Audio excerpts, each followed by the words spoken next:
Hello Aries, Sun, Moon, Rising, and Venus signs. Kamusta kayo? Sana po ay nasa mabuti kayong kalagayan. Welcome back po sa Star Tarot. Kung bago kayo rito, welcome din kayo. Thank you sa inyong support. I truly appreciate it. God bless you all po. Paunang mensahe ni Aries, number 9, solitude.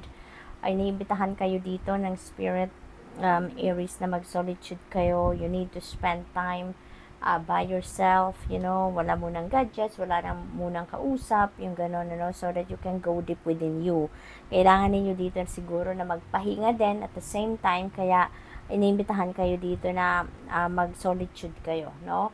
Spend time by yourself. Panahon din ito para mag-reflect, panahon para mag-contemplate, panahon para magnilay-nilay kayo, no?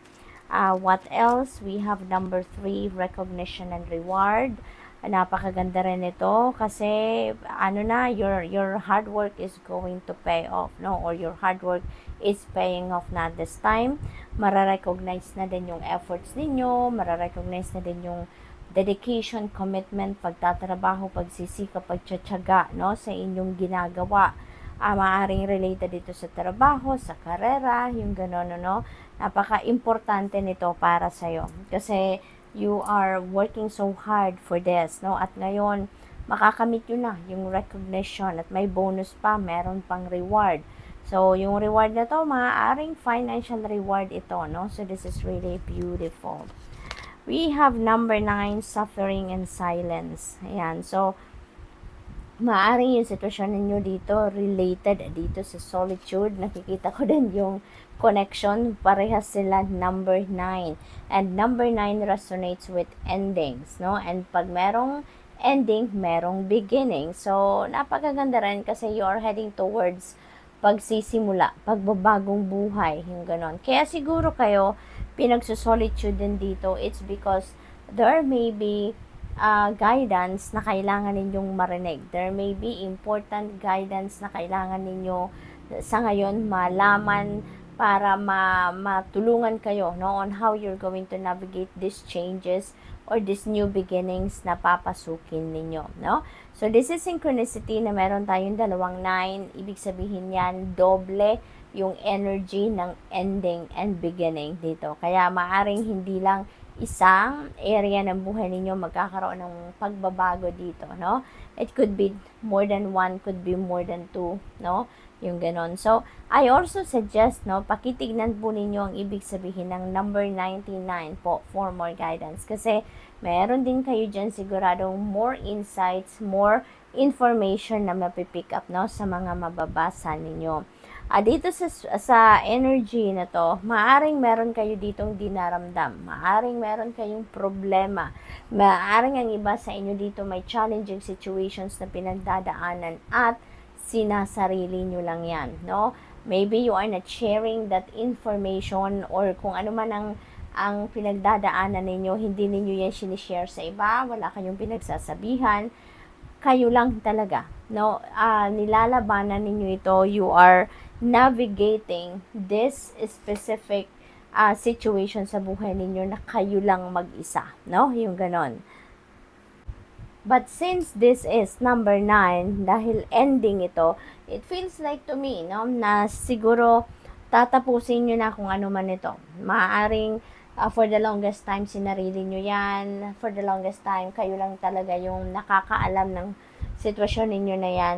At maaaring sa ngayon, you're going to put an end to that. Since this is an ending energy, maaaring hihingi na kayo ng tulong sa iba, maaaring meron na kayong pagkikwentuhan ng inyong sitwasyon, maaaring maghihingi na kayo dito ng advice sa iba, kaya kailangan na ninyong ikwento ang inyong sitwasyon. We have number 5, financial and material changes. Maaring ang pinoproblema ninyo dito related sa pera, no? Related sa material na bagay, posibleng ganun ang ganap. At maaring mga pagbabago, no? Siguro ang matututunan ninyo dito. Maaring pagbabago sa pagmamanage ng inyong pera, pagbabago sa kung papaano ninyo papagalawin, paano kayo makakapag-save, paano ninyo gagastusin ang inyong pera, no? What else? We have number 8, power. Ayan. So, feels like to me na you are going to reclaim your power dito, no? Kasi parang dito rin, ano, sa suffering in silence, maaaring dinidiktahan kayo dito ng kung sino man. Maaaring ibang tao yung nag-ano sa inyo, nagsasabi sa inyo na ganito ang gawin mo, no? Ito yung dapat mong sundin, ito ang dapat mong tahaking daan, yung gano'n. So, parang you are being dictated by someone, no?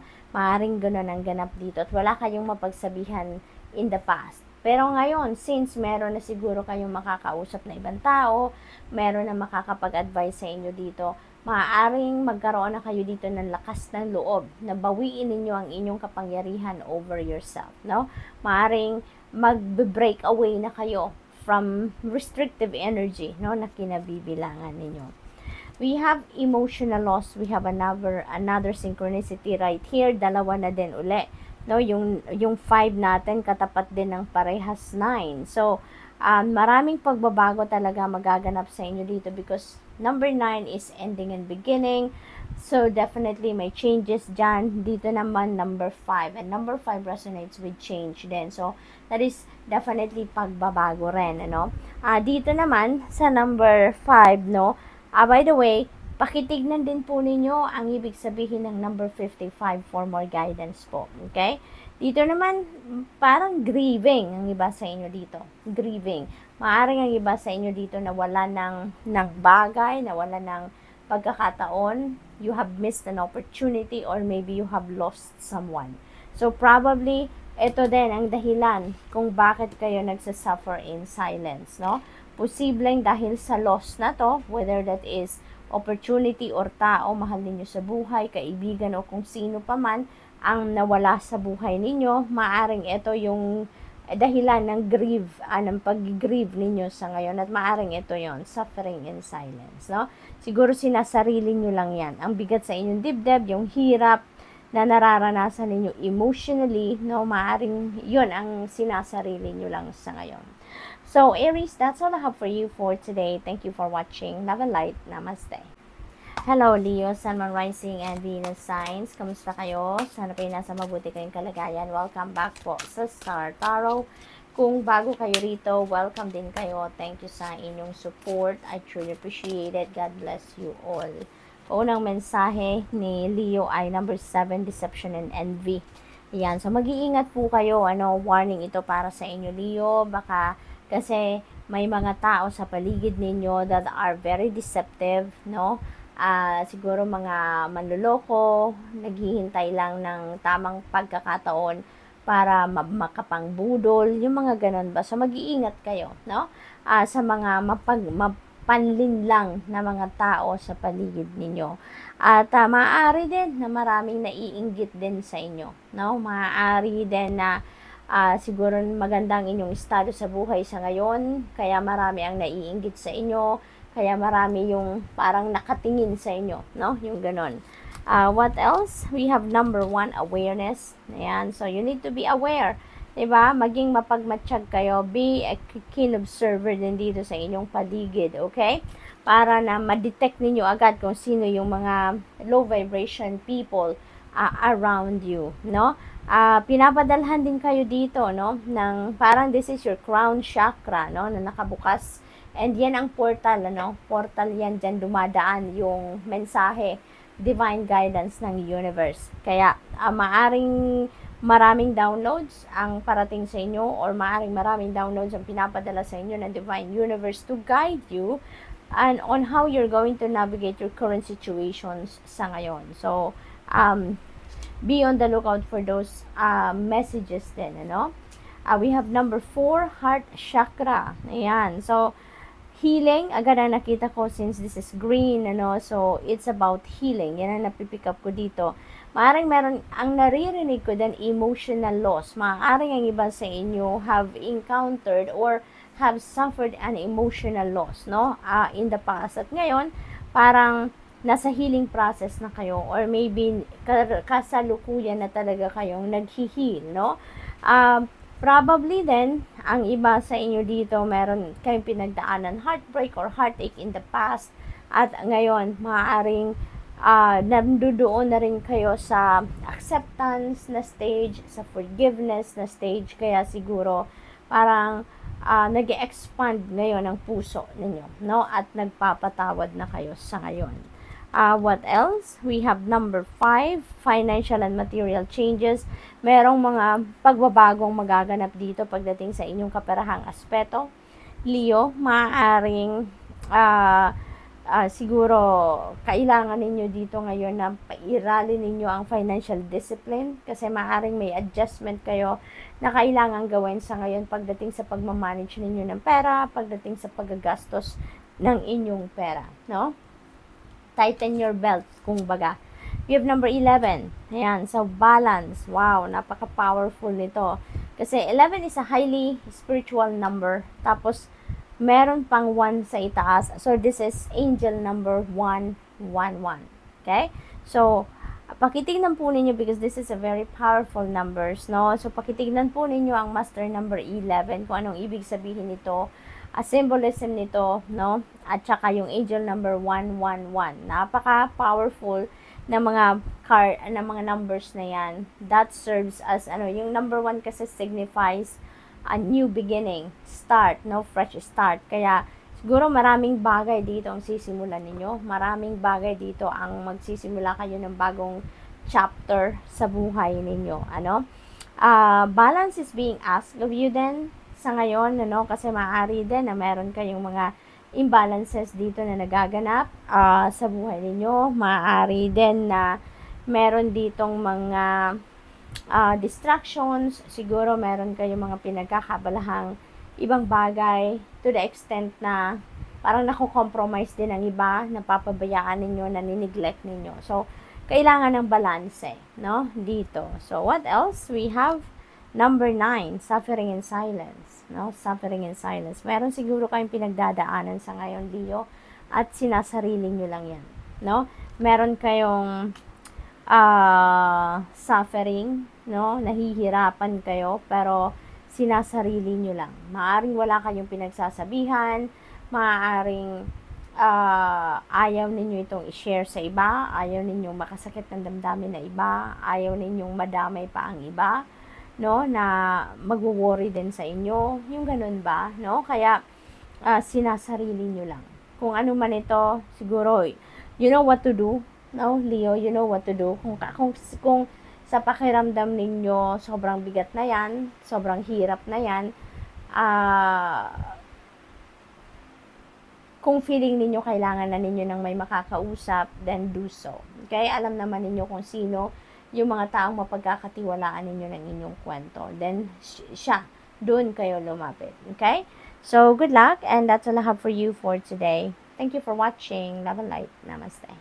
Hello, Sagittarius, Sun, Moon, Rising, and Venus signs. Kamusta kayo? Sana po nasa mabuti kayong kalagayan. Welcome back po sa Star Tarot. Kung bago kayo rito, welcome din kayo. Thank you sa inyong support. I truly appreciate it. God bless you all. Paunang mensahe ni Sagittarius ay number 17, which is really beautiful. This is hope, no? Napakalaking pag-asa, no? Dito ang sinasabi sa inyo ng Spirit, Sagittarius, no? Kumapit lang kayo sa hope and faith ninyo at siguradong hindi kayo mawawala sa track, no? Hindi kayo mawawala sa tamang direksyon. Okay? Huwag kayong mawala ng pag-asa kahit anumang klaseng bigat ng inyong pinagdadaanan. Always hope for the best possible outcome. Pasasaan ba at makakarating ka din sa iyong destiny, no? Pasasaan ba at masusolusyonan mo din ang inyong mga problema, mahahanap mo din ang solusyon. The Spirit or God will send you support, no? Para matulungan ka na malagpasan mo kung ano man ang inyong problema. Okay? Basta kapit ka lang. We have intuition. Ayan. So, this is really beautiful then, Sagittarius, kasi your intuition is on point. Papadalhan ka dito ng universe, ng intuitive messages, no? Guidance on how you're going to navigate your current circumstances. Kaya, importanteng mag-tune in kayo sa iyong intuition. Importanteng lagi kayong makikinig, no, sa iyong intuition at yun ang sundin ninyo, no? Para malagpasan ninyo kung ano man ang inyong mga problema or pinagdadaanan. Alright? We have number 3, heartache and loss. Ayan. So, siguro, meron kayong situation sa ngayon na maybe nasasaktan kayo emotionally kasi merong nawala sa inyo. This could be a person, this could be an opportunity, this could be a job, this could be anything, no? Na nasasaktan kayo, no? At kayo ay nawalan. Kaya maaring ito yung problema ngayon. Maaring ito yung difficult times na nararanasan ninyo sa ngayon. Kaya yung katapat nito is hope, no? Don't lose hope. Kahit ganito man ang inyong sitwasyon, rest assured that things will improve, no? Your situation will improve in no time. Okay? So, wag lang kayong tumigil magdasal, wag kayong mawala ng pag-asa. Okay? So, we have number 20, truth. There is some truth that is coming to light, no? For some of you, Sagittarius, posible din na yung truth na to is yung kayo, no? Yung, kung ano yung totoong nasa isipan ninyo, nasa damdamin ninyo, or totoong pagkatao ninyo, yung ganun ba, no? So, maybe that is your truth na maaring you're going to reveal. Kasi maaring meron mga, may mga katangian kayo, or meron kayong mga qualities, or meron kayong mga talents, skills, or gifts na sinasarili nyo lang, hindi ninyo to sinishare sa iba, hindi ninyo ito sinasabi sa iba. At maaaring ngayon, maglalakas ng loob na kayo na i-share na yan sa mundo, share na yan sa ibang tao, ipaalam nyo na sa kanila na meron kayong ganon, talent, skills, or gifts, or ugali, or whatever, no? We have number 5, ayan, so, emotional loss, tapos meron kayong heartache and loss. So, most likely, ang iba sa inyo dito, siguro, nawalan talaga, no? Maybe, meron kayong mahal sa buhay, no, kapamilya, kaibigan, siguro, no, na maaaring nag-passed on na on the other side, no, in the past or recently. Kaya yun ang loss ninyo, yun ang mabigat sa inyong dibdib, no, maaaring hindi pa kayo nakaka-get over or maaaring hindi pa ninyo natatanggap ang nangyari, kaya mabigat sa inyong loob, no. What else? We have number 8, emotional withdrawal. Ayan. So, mabigat talaga, no, ang nararamdaman or pinagdadaanan ng iba sa inyo dito sa Sagittarius, no? Medyo mabigat, medyo madilim siguro ang nararamdaman talaga ninyo, no?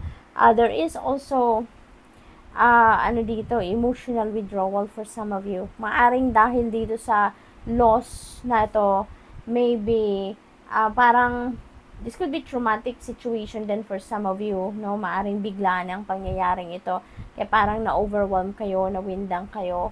So ngayon parang ang gusto ninyong gawin, no? For some of you dito, of course this is not going to resonate with everyone, so just take as it resonates. Siguro ang naiisip ng iba sa inyo dito, it's better to leave, no? The place kung saan nangyari ang mga nangyari, para kayo ay maibsan yung sakit na nararamdaman ninyo, maibsan yung lungkot na nararamdaman ng iba sa inyo dito. So, siguro may mga ganong sitwasyon ang nararamdaman ng iba sa inyo dito, no? So, good luck, Sagittarius, and that's all I have for you for today. Thank you for watching. Love and light. Namaste.